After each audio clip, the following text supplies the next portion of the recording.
Hi there, this is Michael Becker, and welcome to this session as we dig into the ever-evolving conversation of the role of personal information management solutions in the market and the broader assessment of the personal data identity marketplace. With me today is John Rizzo. He is the co-founder and CTO of CYDigital, and they have developed an incredible product. It's called Marteq IO. And I just wanted to take some time to talk about that product, the evolution of the market, how we got here, and really, hopefully you'll get as excited about the solution as I am. So John, welcome. Thank you very much for joining us. Hi, Michael. Thanks for having me on today.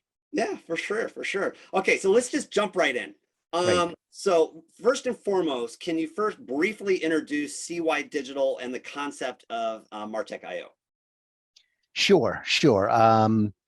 So CYDigital is, founded on the premise that all of us should own and control the data that we create just through our, online interactions. Okay. And like what is Marteq? Because we'll get into more detail in a minute, like what inspired you to build this and all of that. What in fact is Marteq? Marteq is a tool to do just that. I mean, it's a tool that allows brands and consumers to create a one-to-one relationship, and for consumers to collect and share their data with brands based on rewards and value. And really, it's bringing the consumer into the value chain. Okay, and there, I often call that giving the consumer a seat at the table, if you will. Really, that's very much it. And it really is. And there's all kinds of personal data out there. Marteq provides a specific utility for collecting and sharing and reaping rewards for sharing a specific type of data. Now, obviously, that will evolve over time. And what is that specific piece of data right now? The data that's shared? Yeah. Clickstream. Yeah, it's browsing behavior. Browsing behavior. It's behavioral data.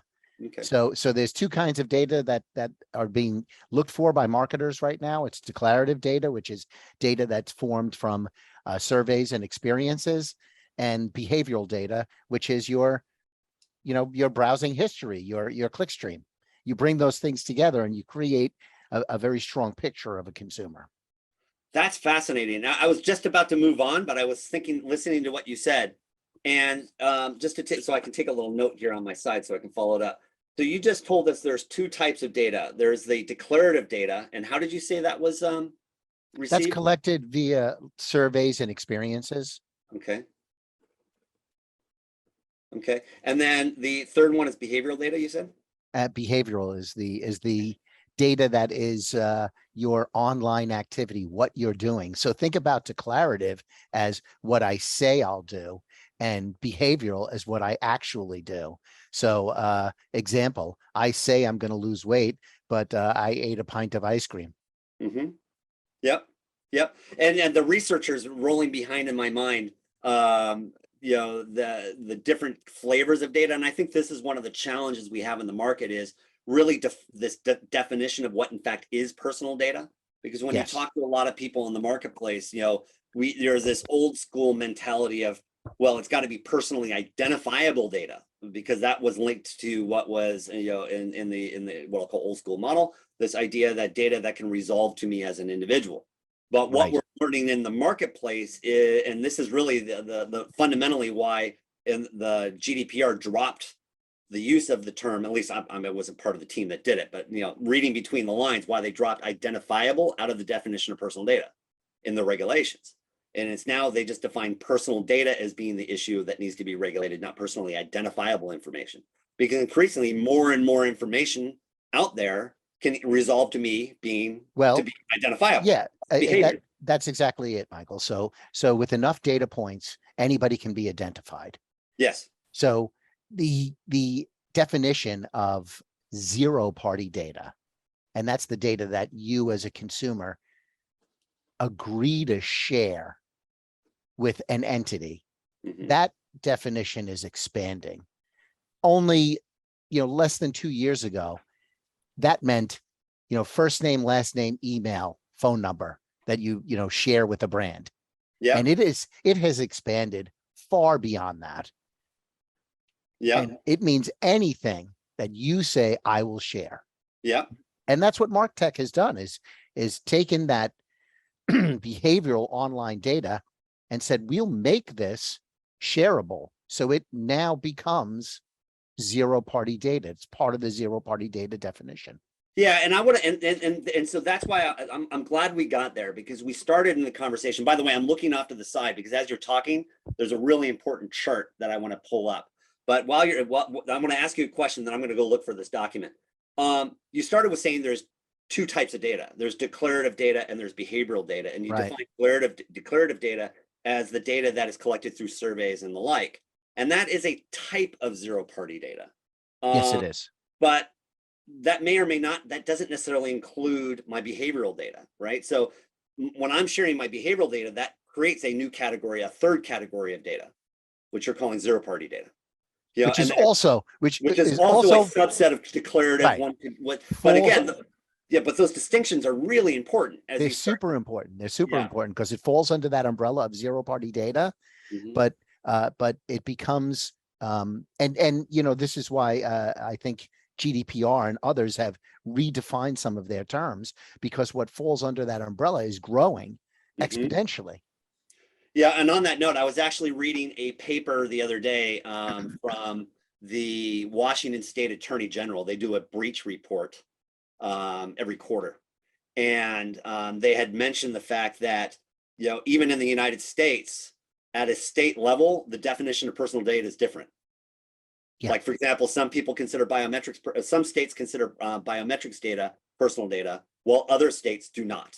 You know, and so, and that's just one basic example, but this idea, the general premise across all of this is at some level, individuals need to be able to be in control of their data.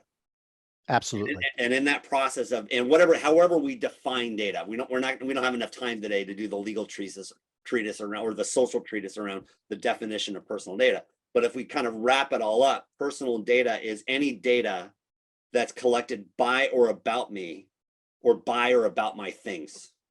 Yeah. Right. Absolutely. Right. And then we can drill down on all that. So if we anchor onto that personal data, that brings me to the next question that I want to ask you. And while you're answering that question, I'm going to go find this document because I do want to circle back to it. Is with that context and your insight here, you founded CYDigital in 2018, or co-founded it with your team in 2018, but you had the idea for it decades ago. Oh, absolutely. So like, what inspired you to do this? You know, give us a little bit of that history. Yeah, I'll give you a little history there, Michael. And it goes way back. It goes way back to the early wireless data days. I was working at AirTouch. So I'm going to date you then. We're talking 90s. Yeah. So I was working at AirTouch, which became Vodafone, and then of course the joint venture became Verizon. So I was telecom very early on and working on wireless data devices, which were called feature phones back then. Actually, they weren't. They were just called phones. We didn't even call them feature phones yet. And I was working on basically bringing the internet to the phone. Okay. And what I saw back then, and what I came to realize very early on, was that each of us, our touch points with the internet was going to expand exponentially. Right. We were going to be touching the internet with so many different devices. And I saw that very clearly. And what I saw was that we were going to generate massive amounts of footprint data about ourselves. Yes. And I envisioned that as this great data blob that we would own, and we would give companies access to that data blob, and they would better serve us. And I thought that's going to be a great world. It didn't really happen that way. That giant blob of data definitely got generated, but what happened was companies hoovered that up and created massive market share and massive revenues based on that data, and we, the consumer, got lost in that space. So, and then that becomes that, the basis behind is that age-old idea: if you're not paying for it, you're the product. Yes, absolutely. And so people got, people bought into the free service model without Yeah. a realization of just how much they were worth to any one of these companies Yes. on an annual basis. And we can tag a number on that. You know, the number is somewhere around 1,300 or 1,500 a year for each of us to companies like Google and Facebook. Well, yeah, but my point is per company. So, for example, and let me shut off my email. I should have done that beforehand. Per company. So, Joran Lanier has a statement where he says, in general, to marketers in the United States, in aggregate, the average individual is worth 20 grand. Right? Easy. Like, and that's probably an underestimate. So that is, you know, part of what we're talking about in this idea of giving the seat at the table. You know, if my data is generating that much value for society, beyond me getting the free the social media account and the free promotional service, why am I not benefiting from that? Right. Right. And why isn't that data serving me better? And why is that data not serving me better? I think that's the question you're having. And again, serving me better in the way I want it to serve me, as opposed to the way a company is guessing to predict how that data might serve me. Right. Right. Which actually leads me to I want to share with you now this. I did find the document, so my eyes weren't ignoring you as I was looking around my 96 inches of glorious high-res screens that I have in my office. There is a really interesting piece of research that was done by Watson et al. Catherine Broman and Nick Acquisti were part of this research. And what they realized is that for companies, and that actually wants me to pull up one other screen here too. On the CYDigital website, you've got a great stat that shows that you know, there is the demand for consumer generated data, like my browsing behavior or my declarative data, as we've defined it in this regard, is going through the roof. And that the study that you're reflecting here shows that there's an inflection point near the Q4-ish of 2023. We're going to hit this inflection point where consumers are going to get more and more, you know, be collecting more and more zero-party data. And what the industry is starting to increasingly call that the first-party data. Meaning I, as a brand, rather than buying data from data brokers, I'm going to collect first-party data from the zero-party source, which is the individual. Right. And brands are spending literally billions of dollars to do this. It's you know, there's some forces at work here, Michael. You know, part of it is data regulations and data privacy, especially data privacy regulations. The other part of it is that that the search and social advertising has separated the brand so far from their consumer that the brand's voice has been shrinking every year, and it's costing them more every year to reach consumers, and they're not even sure of the consumers they're reaching. So there's this you know, desire to get close to the consumer again, to create that one-to-one relationship again, and to, you know, develop their brand champions through those relationships. No, I get it. And it's funny. I love serendipity. And like when you get in that zeitgeist moment, things start to align. One of my favorite newsletters / cultural anthropologists, if you will, is Tom Fishburne. And Tom writes a column called Marketunist. And every Monday he puts out a new cartoon about the current zeitgeist of business and marketing. And in this week's cartoon, this week's cartoon. There's a new social network. Cool. And then the brand pops in. What you doing? And then all of a sudden, everyone gets so sick of the advertising and disappears off of that network. And then the brand sitting here just like, we just want to be real with you. And that's the disconnect. So I think Tom, that you know, this is an illustration by Tom that depicts exactly what you just said. Right. And that this connection between the individual and the ability for the brand to reach that individual to be real in that media is in decline because of the very mechanics of how social media is working and the methodologies. And frankly, the consumers are getting sick of it and leaving, and they're going to go find other avenues. And it's so that the brand's always constantly chasing after them and the targeting directly to them. And the targeting's way off, Michael. Yeah. You know, they don't really, through that path, they don't really know the consumer. Yes. Yeah, they don't really know me, and they're guessing and all that. Which brings me to the other slide that I was just going to show here. The research from Broman and Watson on data completeness is really powerful.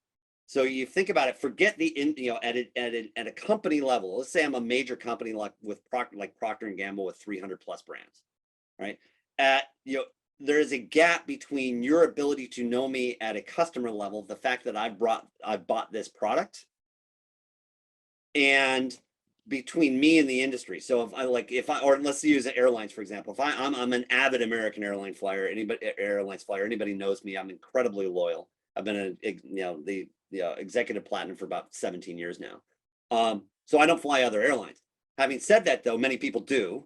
And the issue is, as an industry level, you don't know that. The industry doesn't know that. So every airline treats me as a silo.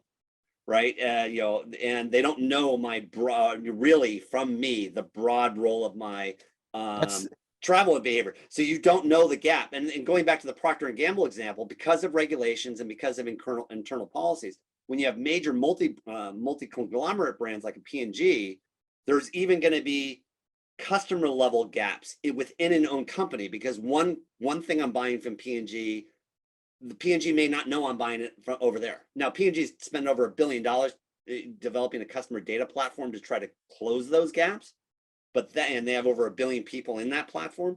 Right. But that's really, really hard to do. But Most let's don't even know that. Let's look at that. Let's think of that as when you're in a P&G property. Yes. P&G knows about you, and they know what you're doing. And it's getting closer to joining all of their properties. Yes. So they can follow that customer journey and get a decent view. They don't know where you are and what you're doing when you're not on their property. So there's that advice gap that at an industry level, they struggle giving me really good advice and recommendations because they don't have enough information. Right. Yeah. And then Broman and Watson bring up too, then the next gap is an inference gap, right? Where and if we're driving from down to top, right? Who am I as a customer is a data gap. That's the first step. The next level is who am I at the firm across all products? That's an inference gap. Then the next level is at an industry level, what I'm doing. How do you advise me to have me understand me as a complete consumer? And then I would also offer the next gap here in terms of this advice is not just what I'm buying, but as you said, it's what I'm doing. But it's also my interests. It's that empathy mapping and that customer journey mapping and that persona mapping of what am I feeling? What am I thinking? What am I doing? Right? That's closing these gaps is really hard. And really it's behavioral data that gets really you there. And one of the ways to do that is with a product like Marteq. Absolutely. It gives a really good view of the individual. Yeah. Okay. And at the same time, the individual has complete control of that between themselves and the brand. And that's the only way this thing's going to work. The only way it's going to work for that behavioral data to become valuable to the consumer and valuable to the brand is that the consumer has to have levels of control around what gets collected, what gets seen, when it gets seen, and how are you going to reward me for sharing it with you? So you started out too. So some of the reasons why what we're getting into with the product is regulations are emerging. You said social media is not effective for the brand, let alone for the consumer. So the image from Fishburne I showed you is not effective for the consumer because their attention is getting overwhelmed by too much advertising and they're leaving the social media accounts. Irrelevant advertising. Irrelevant, and the relevant advertising can't get through because of, as you said, bad targeting. Yep. Right. So what are the other blocks that are happening, if any? Blocks to like, why is this happening? Consumers are concerned for their privacy would be one. Sure. Just consumer awareness. Let's take the last few years, the large data breaches, the misuse of data, the focus from news media about how your data is being used against you. Yeah. So there's this growing awareness in consumers over the last few years, that has really skyrocketed. You Yeah. can talk to just about any Joe on the street and you're going to get a opinion about their data. Yes. And on that note, and this brings me up to another point, is what's really fascinating, because one of my roles in industry is I'm the personal data and identity working group chair for the Mobile Ecosystem Forum. And every year we do a study called the Trust Study. And in just the last couple of years, what we've started to identify is, yes, people are increasingly becoming aware. And that inflection point actually happened in 2018 from Yeah. not aware to aware. And then Yes. and then just this last year's report, and thanks to Assurant for underwriting it, by the way, we identified the fact that people are increasingly feeling helpless, and that helplessness is turning to indifference. And part of it is they don't know what to do, and they're not educated on what to do, and they don't have the tools to do it. And so in Key other words, points. Marteq is one of those tools that can help them educate and start giving them power. Key points. Yes. And Marteq is one of those tools. Let's, we've looked at research, I think from Forrester, which said something along the lines of 88 or 89% of consumers are willing to share their data for the right rewards, the right value. Mm-hmm. So at the same time where this mistrust is growing, there's also this, if I know what's happening, I'm willing to do it. Yeah. And that's where Marteq comes in. Marteq comes in by giving them that information, giving them that control. And, our message, our biggest message is empowerment. Empower your consumers. Well, and also too, the research is also showing that a big way of doing that is through trust, and part of the way you give empowerment is through transparency and choice. And so Marteq is a transparency and choice tool. Yep. And this whole consent and control. Right. And this whole idea of trust is really defined by this ability that, and I'm actually, for those that may not know, who are watching this may not know, I'm doing my doctoral research in this, so we won't do it now, but I could give you the 130-year lit review of how we got to this point.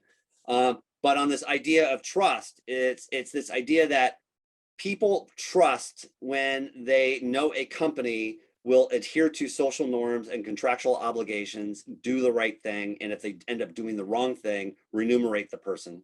And they trust when they're willing to be vulnerable with somebody in a state of uncertainty.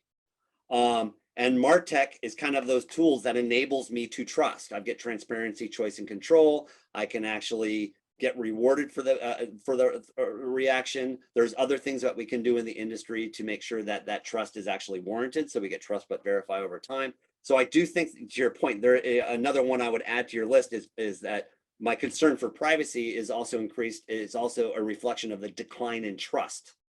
And tools like what Marteq is and what CYDigital brings to the market should absolutely address that.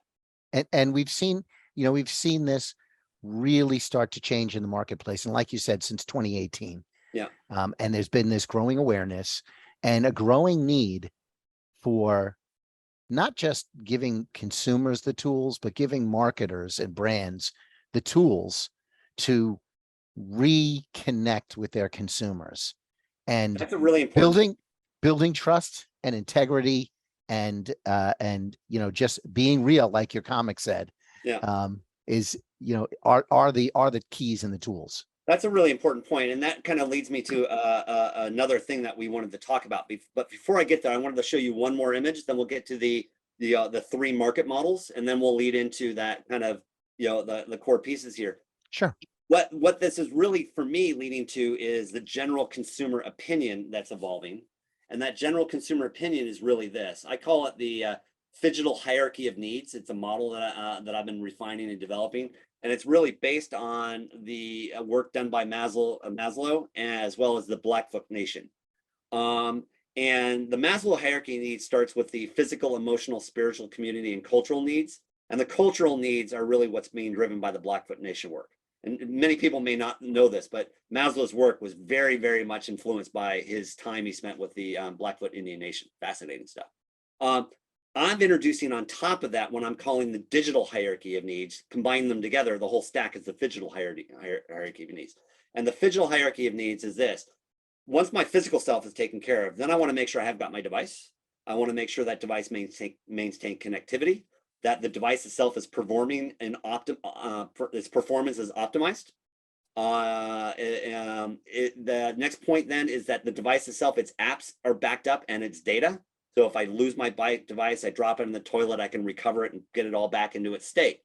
And that's really more like device settings and the apps that are there, because we all have had to reset a device and it's a pain and it takes too much time. And then the next stages are getting to the next level of data, personal data. So not just data recovery in the context of the device itself, but now what about, and then physical hierarchy needs, and then goes to the next thing. I want to be able to protect my data. That's where companies like Assurant come in with password managers and email aliasing tools, and the other variety of other tools that we can use to protect ourselves, antivirus software, things like that. Once I've protected my data, I then want to be able to start taking actions with my data and then getting value from the exchange of my data. Right. So Marteq really is enabling these final two steps of the digital hierarchy of needs. Yes. And we're at that point. And that's what I'm saying. Consumers are at that point right now. Yeah. They've reached that part of the pyramid, and they are hungry for solutions. They don't know that they're hungry, but they're hungry for solutions. Yeah. And we can talk about a pilot we did with Marteq. Yeah. So in 2021, you did a study with Respondi that talked about your ability to and test over 25,000 people's reactions to the Marteq browser extension. Right. Their ability to be able to control and manage their personal data. And you're working on the mobile app version of that as well. But just so our audience can see what that is, here's the Marteq browser extension sitting up in my site. And you'll notice here, if I pop over to the Marteq dashboard, you'll see that I've been given a number of different offers, like an Amazon gift card for my data, etc. And again, this is a demo account, so this is not real. And then if you look at the data that I've collected on myself, this is the browsing behavior that I was just doing a few minutes before the call. I was working on my doctoral dissertation, so I was submitting it in to turn it in to be able to get the plagiarism score, or the lack of thereof, to my dissertation committee. And then we were pulling up the Marteq study, and then we were looking at the Fishburne report. So my browser behavior is pretty boring. It's just like hyper keyed on the technology side of things, but that's stuff that brands are really interested in. And this tool allows me to collect my data and then be able to share it back with brands. And if you want to get a demo of the tool and know how to use it, just reach out to John. We'll put his details in the video, and you can get a demo of the tool. But you conducted research with Respondi in December 2021. And what did you guys find? Really, it was amazing. It went far beyond what we thought it was going to. Let me start at the top of the funnel. The top of the funnel was a basic email campaign, and in that email campaign, we did some qualifiers to get to the group of consumers that could use the tool. And from there, we gave them the message, and the message was: control your data, give consent for access to your data. It was really an empowerment message. And we had an amazing response to that. We got 75% of the consumers downloaded the application. And here's the important number: 63% of them activated it, went through the whole process to activate it and start sharing their data. Yeah, let's just pause right there. From a direct marketing campaign, wow. Yeah. It's just like those kind of response rates are salivating, right? Yeah. That's almost impossible to believe, yet it happened. Yes. And then 55% of them started sharing it. Right away, 55% of them. And that's something you have to turn on. So 55% of them turned that on. Now, we had some other numbers that were pretty amazing, because we can communicate with consumers through the platform in a number of ways. Offers is one of them, notifications is one, and rewards is one. We had a click-through rate overall from messages of 23%. Which again astounding. So the idea, so once I actually adopted and started using the product, and then you had ongoing communication with me, the reaction and continued follow through of interacting with the consumers said tremendous activity. That's amazing. Tremendous. The click-through rate from the offers, which you can think of offers as like a photo ad. We had a 37% click-through rate on offers. When we put a new offer up, people went and looked at it and clicked on it. So for example, in the demo account we just showed, you had graciously given me a demo account. And so I set up a fake Amazon gift card, get a $25 gift card for 1,000 Marteq points, which are, or Marteq bucks, however you call it, which is a way for me to redeem the browsing behavior offers I'm getting from a brand. So a brand comes in, sets up an offer, and says, if, for every 1,000 points you've incurred in the system based on data you've shared with me, you then can turn around and redeem that for offers that I'm going to give you. Absolutely. So let's talk about that circle. And that type of response rate is ridiculous. Well, let's talk about that circle. So the circle is, offer, and I'm going to reward you for your time and attention looking at that offer. And then you can take that reward, those points, and you can use those reward points to purchase a reward. And let me give you another number. When rewards were offered, we had a 65% increase in the click-through rate. Wow. So, okay, I'm sorry, they were responding without offers. And then when you actually gave an offer, the click-through rate went through the roof. Went through the roof, had a 65% increase. All right, absolutely amazing. So this is really exciting, and especially the doctoral candidate in me, the consultant in me that consults on PIMS world loves this, because I help companies embrace and find and embrace technologies like yours.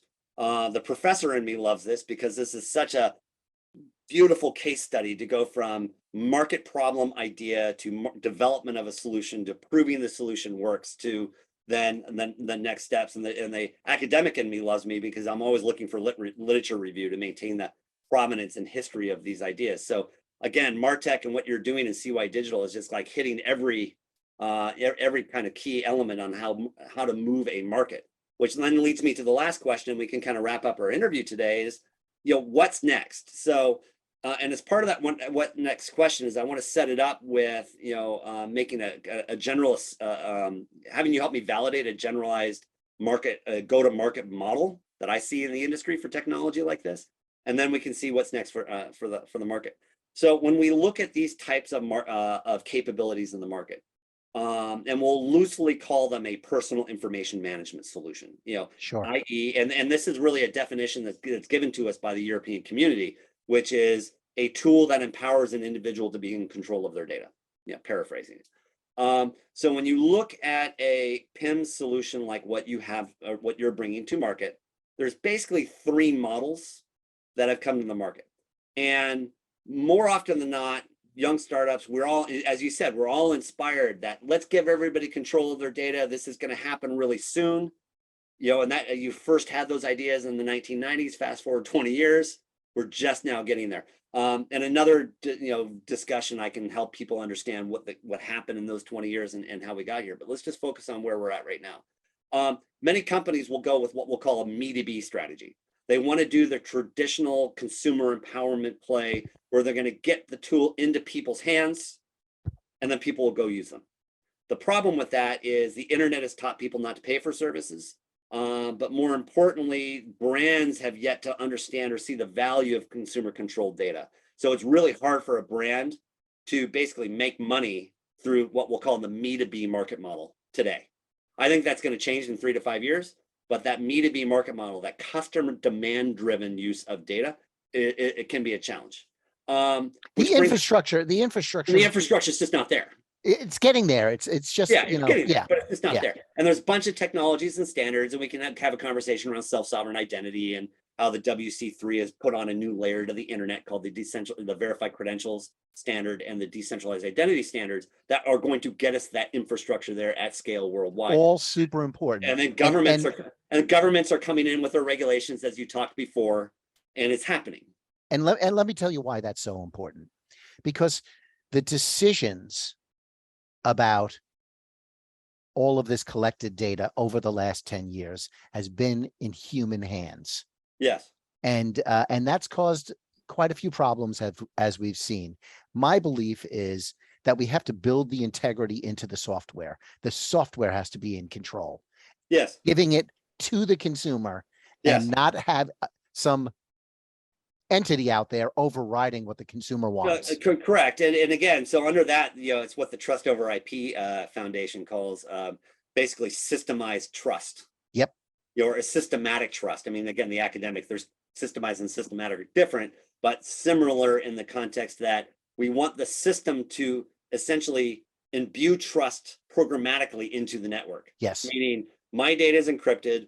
I'm in control of the data. You can't do anything with it unless I tell you.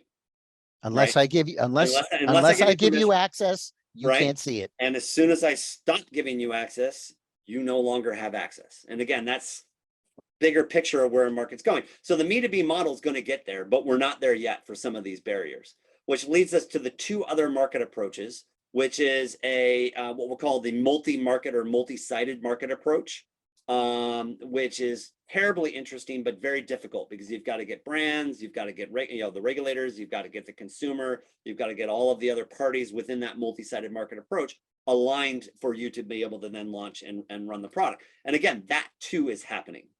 Yes, it is. But in order for this, you to get your company out there to start getting consumer adoption and use of the product, you're taking the first approach, which was what I'll call the D2C approach, the direct to consumer, brand to consumer, or the embedded brand value approach.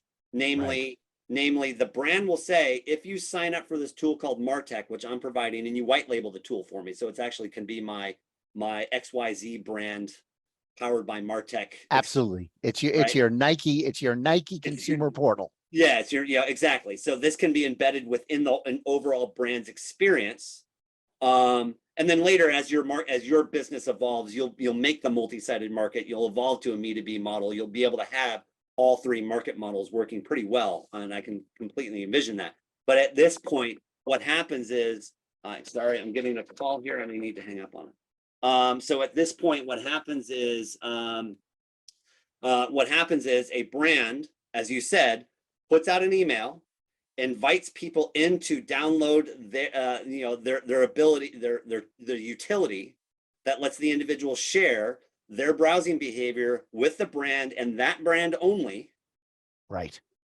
For whatever period of time the consumer wants to share that brand. And I can also turn on, and in your tool too, I can turn on and off domain specific types of browsing as well. Absolutely. So it's not just all of my browsing behavior. I can actually share parts of my browsing behavior. And in the return for very easy to use, easy to access tools for turning collection on and off, turning sharing on and off, removing data, blocking data, all right at the consumer's fingertips. And I'm a big proponent of that. I've studied dark patterns in advertising for quite a while. Well, and on that note, just so we know, the current FTC chairman is making dark patterns illegal. Yep. Like that was her stump speech earlier in this year, is like, we got to stop this. So with that in mind, I mean, this has just been a really fun call. If you haven't noticed, I've thoroughly enjoyed it. Same here. So what's next? What's next for the industry? What's next for the consumer? What's next for CYDigital and Marteq? And where do we go from here? Well, for us, for CYDigital and for Marteq, it's growth, and it's getting more brands and companies in general to adopt this model. So we're both providing a product and evangelizing a way of doing business. Yes. So where are we right now? Well, we are let me pause you right there, by the way. The WPP has a great quote from 2020 that said, people are no longer going to stand for this, and I'm paraphrasing, the surveillance economy business model. Yep. Right. So, hey, any brands listening to this, if WP is right, and I actually think they're wrong in the fact that it's going to be faster, it's not going to be 2030, it's going to be probably 2027, right? From terms of mass market, no longer demanding these business models. You've got somewhere between 4 to 7 years to figure out how to adopt a tool less like Marteq, to bring a consumer to the table. Otherwise, you're going to be cut out. Yeah, That's less. kind of the message. They have less time, and I'll tell you why they have less time. One of the things that that we're looking at are these data regulations. Yes. And the data regulations are only growing. Yeah. And they're becoming more jigsaw. They're all over the place, and they all have different requirements. Brands, marketers, businesses, they can't chase the regulations. They have to get ahead of them. Yes. And this model that we're evangelizing is a model that puts them far ahead of where the regulations say they need to be. And yeah, that's really important. And in that regard, for sure. Right. Yeah. If the consumer's in control of the data, it doesn't matter what the regulations say, because the consumer's in control of the data. Absolutely. They own it. They own it. They control it. They give consent. And that's the biggest, key message to the platform. So where are we? We are we're an early stage startup. We are raising funds right now. And we are, as you said, using the brand model approach, where the brands reach out to their consumers. Invite them in. But most importantly, you're good to go. This is not we need to go develop something. No. This is not where, PowerPoint vaporware raising money kind of startup. This is, you have a real product with real consumer adoption studies, with models and mechanisms that absolutely work. The workflow's there. This is just we're ready. We're ready to scale. We're ready to scale. We're poised to go, and we're working with multiple brands and agencies and marketers right now. Okay. So stay tuned. You'll see us out there. Yeah. And so on that note, I mean, again, thank you very much for your time. This has just been, and I've thoroughly enjoyed it. I find this is, any day I get to wake up and talk about this is just a great day. And so you've made this a great day for me. So thank you for that. Well, thanks for your time, and thanks for having me on anytime. And there's so many subjects I'd love to talk about when it comes to data privacy. Awesome. And then so anybody listening to this that wants to learn more, what do they do? Where do they go? And how do they work with you?